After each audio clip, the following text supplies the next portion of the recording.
Bom, ok. Então eu tô pulando uma parte aqui, tá, gente, desse texto. Esse texto aqui é do Instituto, né, de Terapia por Contingências de Reforçamento, de Campinas. Então, um pessoal super que trabalha muito com a TCC, mas trabalha muito com análise experimental também. Eles têm uns artigos bem bacanas, né? Então, infelizmente, assim, eu achei que não dava para colocar, para resumir tanto para colocar em slide, porque eu acho que vocês precisam ler esse texto, tá? Então, eu pulei a parte inicial aqui, a gente vai começar aqui com comportamento verbal como comportamento social, que eu acho que é mais importante. Eu não sei se em algum momento eu já falei isso para vocês, né? Mas um engano que a gente sempre comete é falar do comportamento verbal só como o falar, né? Como o vocal. E comportamento verbal não é isso, tá? Então é exatamente isso aqui que o Skinner começou a falar. Ele tem um livro que fala só sobre comportamento verbal, mas é um livro bem difícil, de difícil compreensão e principalmente porque, assim, a tradução dele é muito ruim, sabe? Ela não é fidedigna ao que o Skinner escreveu. Ele começou a escrever, se eu não me engano, eu sei que ele levou uns 20 anos lendo e relendo, né, esse texto, e muita gente utilizando toda a pesquisa dele e tudo que ele escrevia, mas mesmo assim ele continua sendo uma leitura muito difícil. A Maria Amélia Matos, que é uma precursora da análise experimental e do behaviorismo radical da Universidade de Brasília, ela já faleceu, ela dava aula na USP também como convidada, né? Então, eu tive o prazer de conhecê-la, mas ela era uma pessoa extremamente rígida, né? Era bem behaviorista mesmo, né? E ela conheceu o Skinner e ela mesma falava que assim era um assunto, um tema difícil para que ele explicasse, porque ele falava que a gente cometia um erro muito, né, um engano muito comum, que era assim, a gente tentava explicar, a gente não lidava com o comportamento verbal como com o verbal como um comportamento. A gente queria explicar só o resultado dele e não o que vinha por trás dele. Então, para o Skinner, só essa minha fala já acho que já é complicada, né? Para o Skinner, o comportamento verbal é previsível, porque ele trabalha com as contingências, né? E com o contexto principalmente. Se eu não me engano, o livro foi publicado em 57. E para quem não sabe, o Skinner era formado em letras. Então, por isso, o interesse dele também em trabalhar com comportamento verbal. Eu acho que isso é super curioso, assim, porque ele era um cara muito envolvido na pesquisa para a psicologia, né? Bom, então aqui na primeira parte, aqui o que ele fala, né? Que o comportamento verbal é essencialmente definido pelo efeito sobre o comportamento do outro portanto, pelo seu caráter relacional, no caso, uma relação social. Então, pode-se dizer que o comportamento verbal é basicamente uma relação entre o ambiente social, representado pelo outro, o ouvinte, e um organismo vivo, que é o emitente. Então, o ouvinte atua como um estímulo discriminativo na presença da qual verbalizações ocorrem, assim como também, provavelmente, outras formas de comportamento que, no entanto, ocorrem em outros ambientes, ao contrário do verbal. Peraí, deixa eu aceitar aqui mais um pouco. Tá. Tem uma coisa que eu gosto muito de falar para os meus pacientes, gente, que é o seguinte: quando a gente fala assim, normalmente as pessoas chegam no consultório e falam assim, eu queria perguntar determinada coisa para alguém, né? Para o meu marido, para o meu namorado, enfim. E aí eu sempre falo para as pessoas assim, você tem que, antes de você perguntar, né? Pergunte-se, questione-se sobre o que é que você quer ouvir, tá? E aí a gente já está falando dessa previsibilidade. Porque dependendo da forma como você vai se expressar, dependendo da forma ou daquilo que você quer ouvir, às vezes não vale nem a pena perguntar, tá? Então, se você pergunta assim para a pessoa, você sabe que seu namorado está super cansado, ou então que tem uma festa numa sexta-feira e ele não gosta das pessoas da festa. E aí você vai perguntar, você já sabe qual vai ser a resposta, tá? Ou então o que geralmente acontece, fala assim, vou perguntar se a gente está namorando. Você está cansado de saber que o cara fala 200 vezes para você que não quer namorar naquele momento. Então a gente já sabe que ele não quer namorar.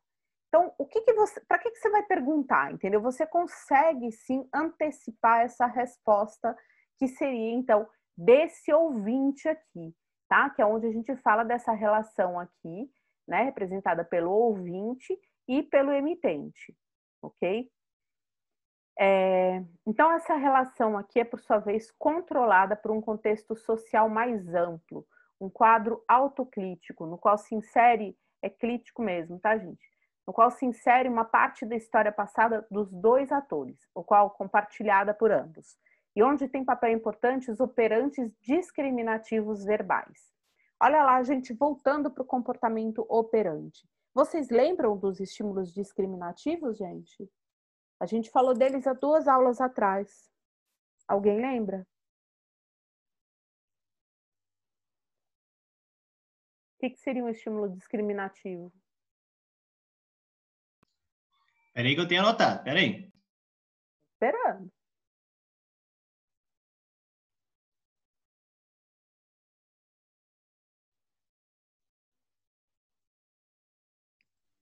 É aquele que aumenta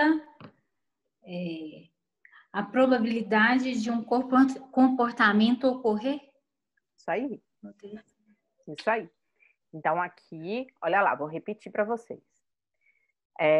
Tem uma história, né, passada pelos dois atores ali, então, é o ouvinte e o emitente, o qual é compartilhada por ambos, tá? O exemplo veio do Breno. Isso aí. Onde tem papel importante, os operantes discriminativos verbais. Então, vamos entender isso aqui agora. Então, essas verbalizações, tá? Atuando agora como discriminativos para o ouvinte, afetam o comportamento deste. Alguém entendeu isso aqui, gente? A verbalização, então, né? Que seria aí esse comportamento, né? Compartilhado pelas duas pessoas, né? Pelo ouvinte e pelo emitente, ok? Onde um deles tem aqui um papel discriminativo, né, de operante discriminativo verbal. Então, o que é isso? Vai alterar o comportamento do outro, tá? Então, essas verbalizações atuam como discriminativos para o ouvinte. O emitente vai lançar mão, então, de um estímulo discriminativo que vai afetar o comportamento do ouvinte. Tá correto, gente? Até aí? Vamos mais um pouco que acho que fica mais claro aqui. Bom, então esses efeitos sobre o comportamento do ouvinte atuam seletivamente sobre aquela classe de operante verbal do emitente, modificando-a. Então, os efeitos sobre o comportamento do ouvinte, tá? Então, o estímulo discriminativo que é do emitente vai alterar o comportamento do ouvinte, tá? Então, tá aqui, ó. Deixa eu catar o lapisinho aqui. A gente está usando aqui, ó, quer ver? Aqui, ó. Então, essas verbalizações atuando agora como discriminativos para o ouvinte, nó super reto, afetando o comportamento deste. Então, esses efeitos sobre o comportamento do ouvinte atuam seletivamente sobre aquela classe de operantes verbais do emitente, modificando-a, tá? Então, o comportamento de um modifica o comportamento do outro. É simples assim, tá? Vamos pensar, se você pede alguma coisa para alguém ou você manda para a pessoa fazer para você, vai mudar o seu comportamento ou não?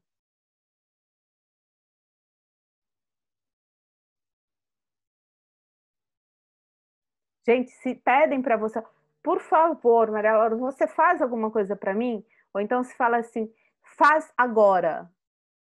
O seu comportamento é o mesmo? Tem até um texto que fala sobre, eu não sei se foi na sua matéria, que a gente teve que resumir, que fala que a maneira na qual você pediu saleiro para uma pessoa pode evitar que a pessoa pegue para você da próxima vez. Oh, meu Deus! Exatamente, esse é um comportamento verbal e é um ótimo exemplo, tá? É um ótimo exemplo disso que eu tô falando aqui. Bom, então, como se depreende dessa análise, não existem elementos topográficos na definição do comportamento verbal. Ele é interação pura. Topografia, gente, no vocabulário, né, da análise experimental, se vocês quiserem anotar aí, é um grupo de estímulos ou respostas que partilham propriedades ou características comuns. Tá? Então, topografia é isso. Tá? Então, se você partilha das mesmas características ou propriedades, isso é o que a gente chama de topografia.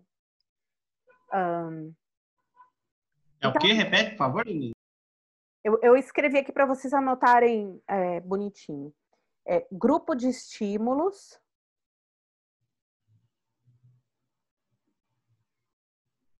ou respostas que partilham propriedades ou características comuns.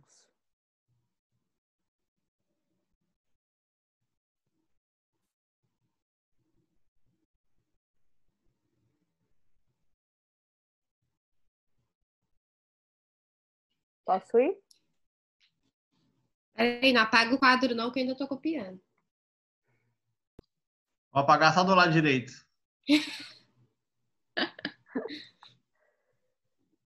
Vou falando. Pronto, então. pode pagar. Não precisa não, aqui ó. Então, ao mencionarmos, por exemplo, né, o andar, é inevitável a intrusão de elementos anatômicos e topográficos. Então, existe no andar esses elementos, essas características que são comuns, não existe? A gente pode andar diferente, mas para andar, a gente já espera que tenha esse movimento anatômico, né, das pernas, do caminhar dos pés, dos dedos, né? E também e topográficos, então, que são essas características comuns, né? Aquilo que você essas propriedades comuns.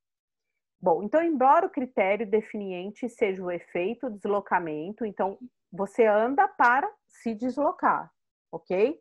Então, esse aqui é o critério, né? É o efeito, para qual, aliás, é necessário um substrato físico.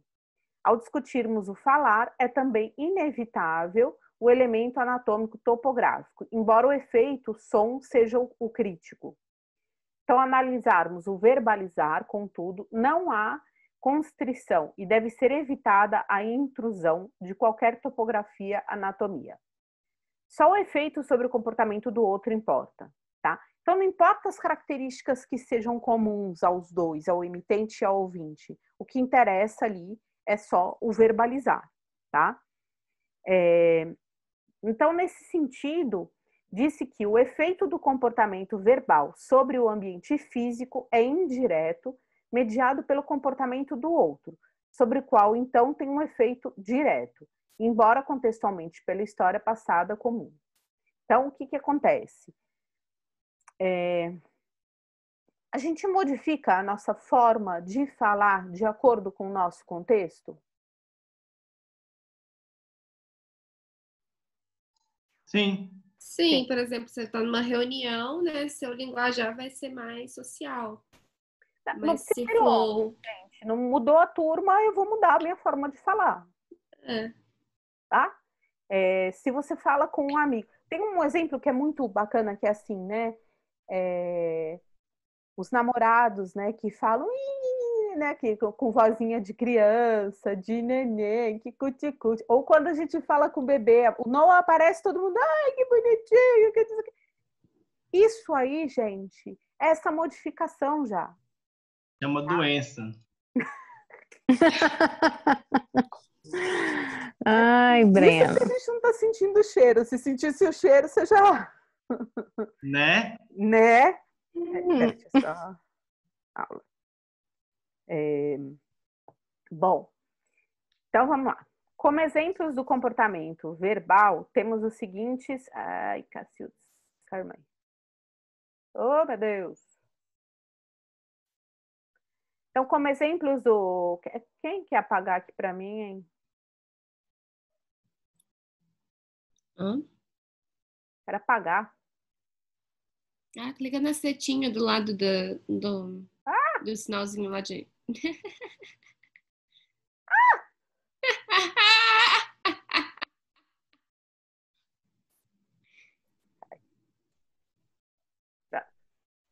Oi?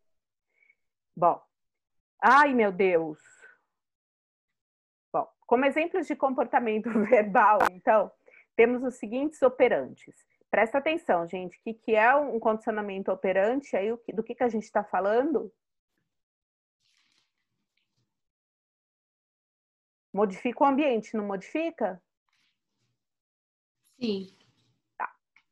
Então, falar, escrever, gesticular, datilografar, compor com tipos, usar códigos como Morse ou a linguagem das flores, aquela simbologia que a gente usa para... Vocês não são dessa época, né? A gente escrevia em diário, né? Ou agenda, com códigos, ou expressões faciais.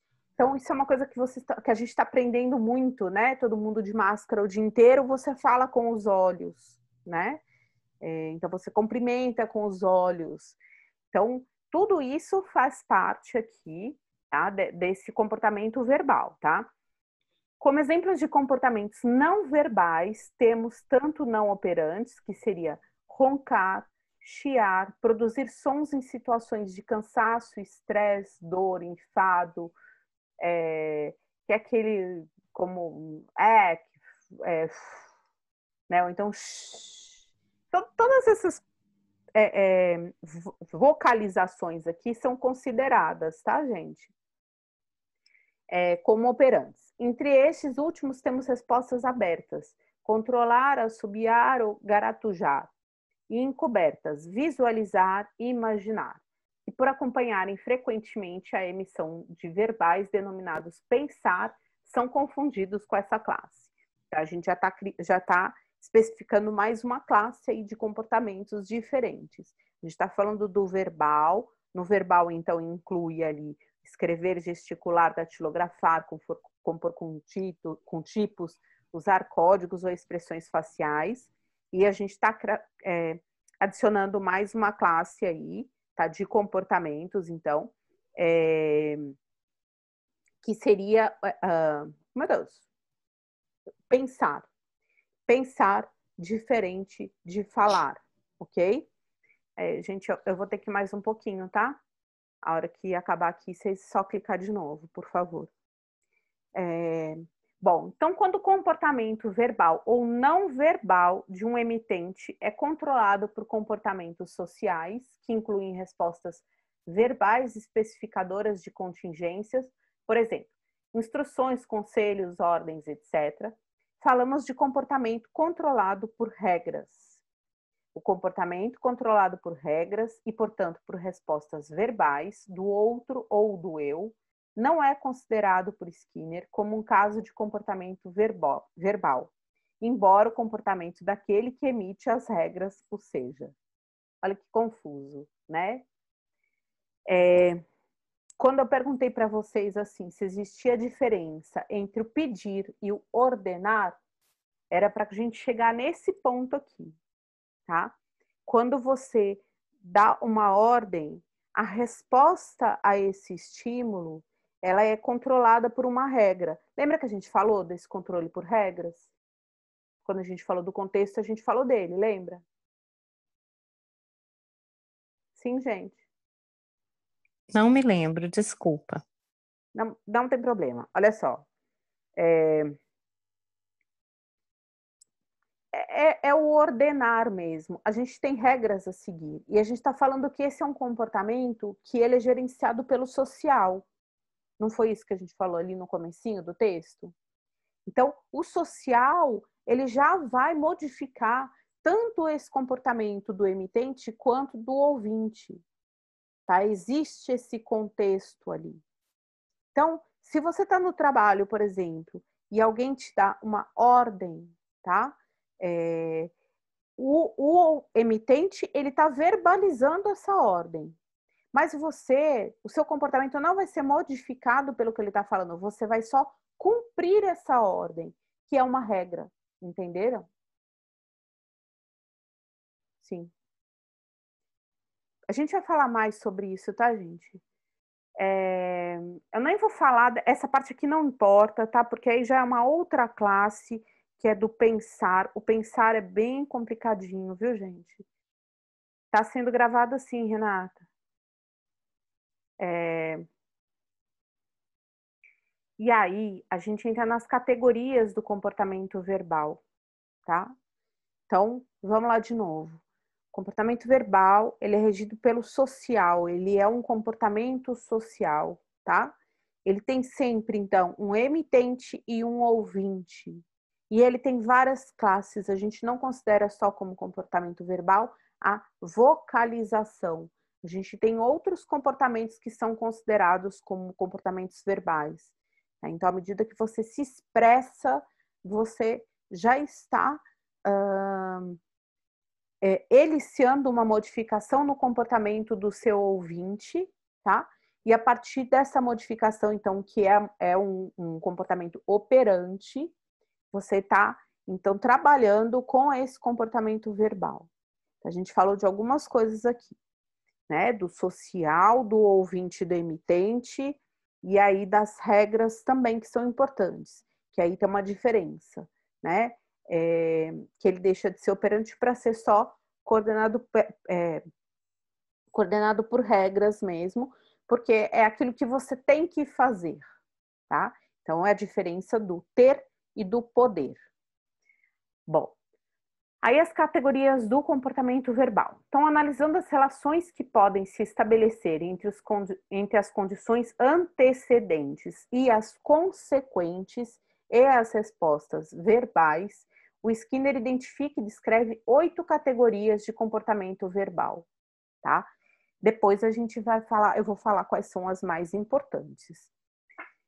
Então a gente começa aqui, então, com ecoar, tá? O SD, o que é SD, gente? Vocês lembram o que é? Eu acabei de falar.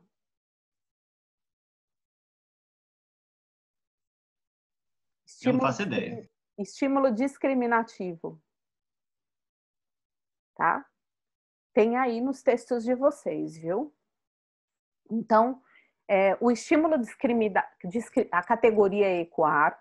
O estímulo discriminativo, então, ou a fonte, né, desse comportamento aqui é auditivo, tá? A resposta é vocal, palavras, ok? E o SR é o que, gente? Estímulo-resposta? Estímulo-resposta? Certo? Então, é social, que é o que? A aprovação. Qual que é a relação entre estímulo e resposta? Identidade estrutural, acústica, estímulo discriminativo, resposta. Trocando em miúdos, o estímulo discriminativo aqui, então, que é o que o emitente vai produzir para o outro, né? Vai estimular no outro como ouvinte, né? Como escuta. Ele vai ter essa resposta em palavras, e aí a resposta será a aprovação do outro, tá? Então, isso aqui é a mais importante. As palavras, o uso do vocal e a aprovação. Categoria 2 aqui, copiar. Então, o estímulo discriminativo aqui é visual, pode ser palavras, né? Do emitente ou de outro. A resposta é motora, também em palavras. E a resposta também, a relação entre estímulo e resposta é social, também aprovação. Ok? Tomar ditado. Então, auditivo, né? O estímulo discriminativo novamente auditivo, através das palavras, por qualquer outro. A resposta é motora e também vem de palavras, ela vem a partir das palavras. Estímulo-resposta, novamente, aprovação. Então, lembre-se que esse aqui, gente, esse SR aqui, ele é o papel do contexto, tá? Então, olha para vocês verem como ele está sempre... a resposta é sempre de aprovação, aprovação, aprovação, tá? Então, quando você precisa ou você quer essa resposta, você vai utilizar... você pode utilizar esses recursos aqui, tá bem? Não se preocupem que vocês vão entender mais para frente, tá? Quando você olha assim, ele é dificinho mesmo. Então, tomar ditado, tatear ou tact, o estímulo discriminativo aqui, objeto, evento interno ou externo, então, interno seria através do pensamento, né? Externo é você realmente, né, tatear, é tátil, né, do contato. A resposta, então, motora, em palavras, desculpa, vocal, motora. Oi? A hora que finalizar aí, você dá um intervalinho de uns 5 minutinhos? Dou. Vai acabando? Já, faltou só 2 minutinhos, aí eu... acho que a gente não acaba o quadro, não. Aí eu dou 5 minutos para vocês, tá bom? Ok. Onde é que eu parei aqui? No tatear. E aí, de novo, a resposta social. Mandar, né? O mando. Estímulo, estados internos. Então, você precisa ter uma motivação, você precisa ter uma emoção envolvida aqui. A resposta é vocal, motor, em palavras ou gestos. E aí, a relação estímulo-resposta aqui é social. Objetos ou ações. E você entregar... Aí seria o exemplo do saleiro, tá? Me empresta o saleiro. Então, você vai dar o saleiro para a pessoa, tá bem? Ler, pré-textual. Então, o estímulo visual, palavras, né, ele é externo, você está utilizando palavras. Resposta é vocal, em palavras também. Né? Então, ler, tá? Ler, tá ali, percebam que aqui no estímulo ele é visual, você não tem vocal. Resposta, vocal, é diferente. Social, aprovação novamente. Então, vocês estão lendo o material aí, vocês vão ter a aprovação social, tá todo mundo estudando, tá? Essa coisa da identidade funcional aqui, isso é importante, gente, porque assim, olha, percebam que todos eles têm, quase todos, né? Tem funcional, funcional, funcional. O escutar, o ler, o mandar, o tatear, sempre tem alguma função, tá bem? Intraverbalizar, o intraverbal. Conjunto de